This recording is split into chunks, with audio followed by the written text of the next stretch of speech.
السلام عليكم.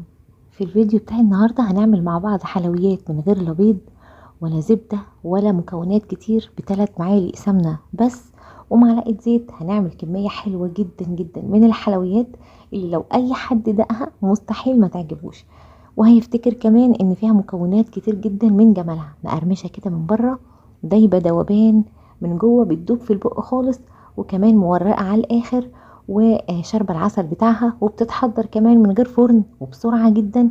يعني لو انت عايزة تعملي حاجة حلوة سريعة، اعملي الحاجة الحلوة بتاعت النهاردة وبكوبايتين دقيق وبس، هيطلع معاكي بقى كمية حلوة جدا جدا. بس قبل ما نبدأ في الفيديو ما تنسوش اللايك والاشتراك في القناة، ويلا نسمي بسم الله ونبدأ على طول.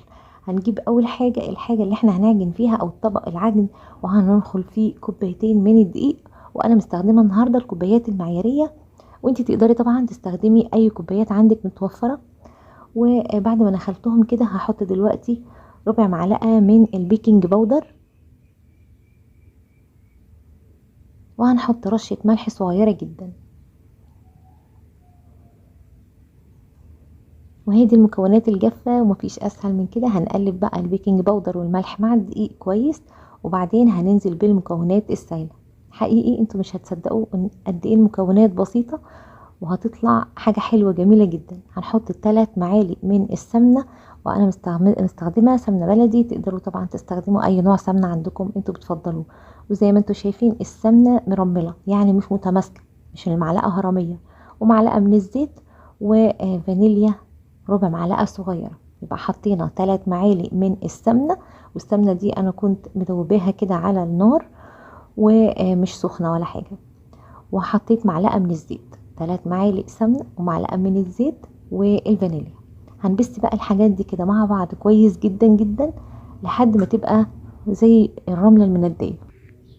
اهم خطوة ان احنا نبس الدقيق مع السمنة ومعلقة الزيت كويس جدا لحد ما نضغط عليهم كده، يتضغط، ولما نيجي نفكهم يبقوا فتات خالص شبه الرمل المندي. عندنا السوائل بتاعتنا نص كوباية بس من المية العادية، وهنبدأ نحطها دلوقتي على 3 دفعات كده بالتدريج، وهنقلب بالمعلقة. وهنشوف دلوقتي في الاخر بعد ما نخلص النص كوباية قوام العجينة المظبوط جدا جدا علشان تنجح معاكم الحلويات بتاعت النهاردة. طبعا ممكن تاخد منكم نص كوباية كلها زائد او ناقص معلقة، بس ده بيرجع طبعا لنوع الدقيق. وهتشوفوا معايا كمان دلوقتي ازاي اعرف ان هي كده اكتفت من المية. انا دلوقتي بقلب بالمعلقة، واخر جزء كده في المية هحطه، وهبدأ دلوقتي اعجن بايدي واقول لكم القوام المظبوط.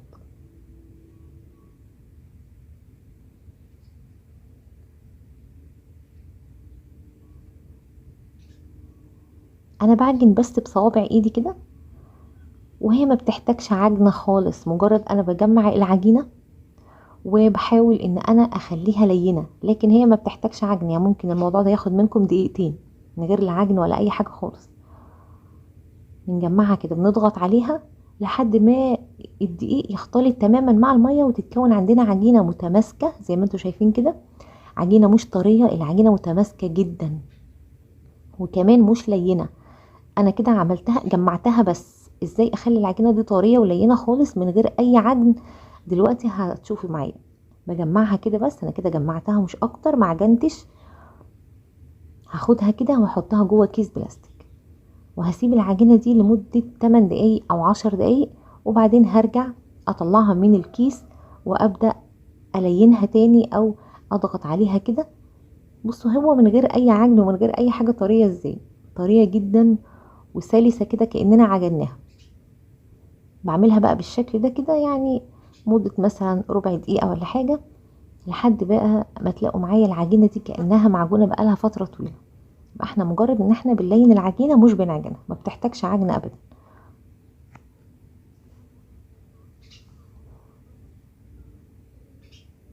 بعد ما حاولت كده الين في العجينة وهي طبعا متماسكة، ولكن بقى هي بعد ما سيبناها ارتاحت بقت طرية جدا جدا.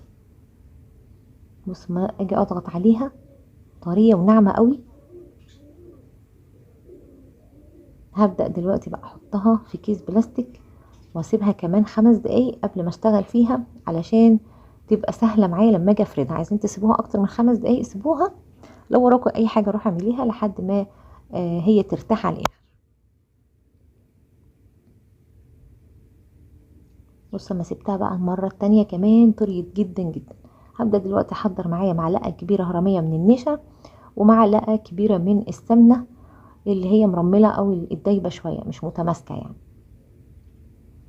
جبت بقى كده رشه نشا رشيتها على سطح الرخامه اللي انا هشتغل عليها، وهبدا دلوقتي احط العجينه بتاعتنا، ولازم تكون ارتاحت. يعني هعرف منين دلوقتي ان هي ارتاحت؟ لما اجي افردها تتفرد معايا بمنتهى السهوله.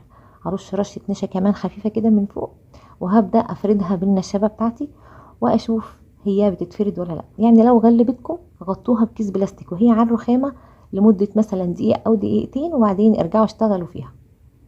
لكن العجينه بتاعتنا مرتاحه كويس قوي فبتتفرد معايا. بصوا لما باجي اضغط على المردنه بتتفرد معايا ومنتهى السهوله.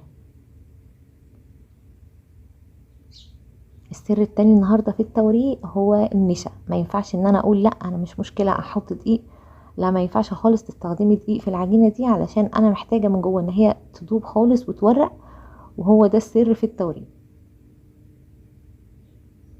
برفعها وارش رشه نشا من تحت، ما اقعدش افرد وخلاص علشان هي العجينه بتتشرب النشا كل شويه، فلازم ارش رشه خفيفه.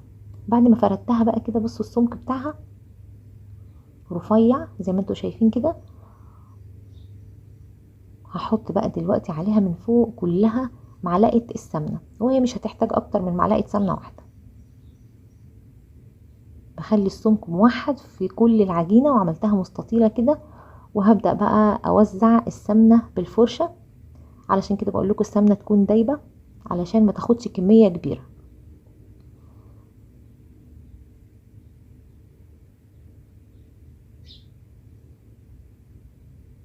وزعت السمنة عليها كلها، وهرش كمان رشة نشا كده من فوق.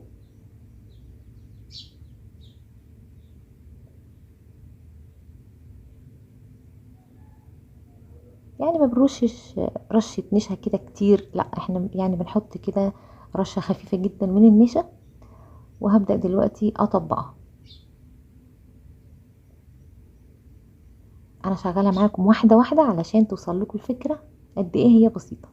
رشيت رشة نشا بسيطة جدا في اول بس تطبيقة، ومش هحط تاني. يعني مش هنقعد نحط نشا في كل طبقة، وهنطبق كده عادي خالص العجينة بالشكل اللي انتوا شايفينه ده. وانا بعد ما بطبق كده بضغط عليها علشان تبقى مستوية.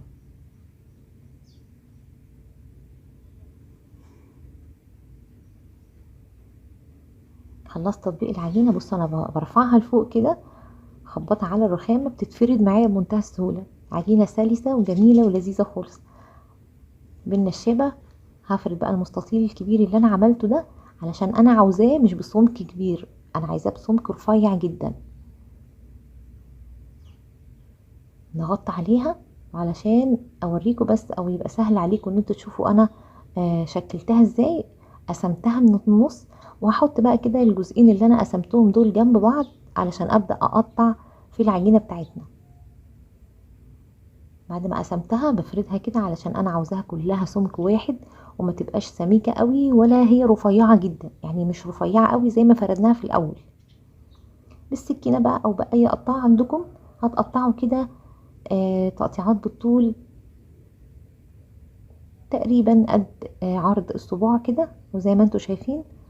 طبعا تقدروا تشكلوها الاشكال اللي انتوا عايزينها. انا هديكم النهارده فكره بسيطه جدا، وانتوا تقدروا بقى تعملوا اي شكل. بضغط على الطرف كده زي ما انتوا شايفين علشان ما يفتحش معايا في الزيت، وبعدين بلف حلزوني كده، وبعدين بضغط على الطرف التاني. وده اول شكل، وما تخافوش ما بيفكش ابدا، واقول لكم ما يفكش ازاي في الزيت. وبثبتهم كده على سطح الرخامه. بس كده ده اول شكل. بتطلع صوابع حلزونيه كده شكلها حلو قوي. الشكل برضو التاني بضغط على الطرف كويس، وبعدين بلف حلزوني كده. وبعد كده هنبدأ دلوقتي نضغط على الطرف الاخير ونقفلهم على بعض. وما تخافوش مش هتفك منكم ابدا. الدايرة دي مش هتفك في الزيت، ولا محتاجة ان هي تتقفل بمية ولا اي حاجة خالص.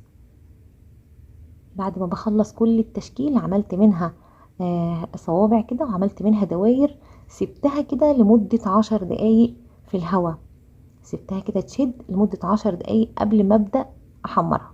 اختبرت الزيت بتاعي كان سخن جدا. هبدأ دلوقتي احط كمية حلوة في الزيت، حطوا الكميه اللي انتوا عايزينها، مش هقلب ابدا، درجه الحراره بتكون عاليه قوي قوي اول ما بتنزلوا الحلويات بتاعتكم. وابدا احرك الطاسه كده لمده مثلا 10 ثواني 12 ثانيه بس، وبعدين تخلوا درجه الحراره متوسطه. وده السيرب بتاعنا كنا عملناه مع بعض، او الشربات عملته معاكم قبل كده، وهسيب لكم الرابط بتاعه في اول تعليق وكمان في صندوق الوصف علشان تعرفوا ان السيرب ده انا بعمله في كل الحلويات. السيرب اللي هو الشربات المكرمل اللي كنت عملته معاكم قبل كده، وعلشان مدة الفيديو ما تبقاش طويلة انا ما عملتوش معاكم تاني في الفيديو ده. حمرت بقى الحلويات بتاعتنا، طلعوها لونها ذهبي فاتح، ما تطلعوهاش غامقة، لان انتوا لو طلعتوها غامقة هي كمان بتتحط في الشربات وبتغمق. بصوا بقى الصوابع اللي احنا عاملينها الحلزونية بتاعتنا ما فكتش خالص في الزيت، ولا كمان الدواير اللي احنا عملناها فكت ولا اي حاجة. اخدت في الزيت مدة صغيرة مش مدة كبيرة قوي علشان احنا نقرمشها، لا ما بتاخدش وقت خالص. اهم حاجة ان انتوا ما بتحركوهاش بشوكة او بمعلقة ولا اي حاجة، انتوا بتحركوا بس بالطاسة كده لحد ما تحسوا ان الجهة التانية بدأت تاخد لون، بتبدأوا بقى تقلبوها، ما بتقلبوش على طول، يعني لمدة يعني مثلا دقيقة وبعدين قلبوا لحد ما تاخد بقى تحميرة حلوة على نار متوسطة لهادية، او هاديه لمتوسطه، بلاش عاليه. العاليه دي بتبقى في اول دقيقه بس، علشان انا عاوزاها تمسك نفسها كده وما تشربش مني زيت. بصوا بقى هي لا بتشرب زيت ولا اي حاجه خالص، وبتطلع مقرمشه. بطلعها وهي سخنه على طول على الشربات، وبسيبها دقيقه في الشربات وبعدين بصفيها من جوه. التوريقه زي ما انتم شايفين شاربه العسل ومورقه خالص على الاخر، بتدوب لما بضغط عليها ضغطه خفيفه جدا بتدوب في البق، وطعمها حلو جدا جدا وخفيفة كده، وما فيهاش بقى سمنة كتير ولا فيها زبدة ولا فيها بيض ولا اي مكونات صعبة. وحضرناها كمان في وقت صغير جدا، وعملنا من كوبايتين دقيق وبس كمية حلوة قوي قوي. فالحلويات بتاعتنا النهاردة تنفع جدا جدا، مشروع ناجح جدا من غير رأس مال كبير ولا اي حاجة، وكمان تنفع حلويات سريعة للي بيحب يعمل حلويات ما يقفش كتير. اتمنى ان شاء الله تجربوها وتعجبكم، وتكتبوا لي في التعليقات، وما تنسوش اللايك والاشتراك في القناة علشان يوصل لكم كل فيديو جديد انا بعمله. مع السلامة.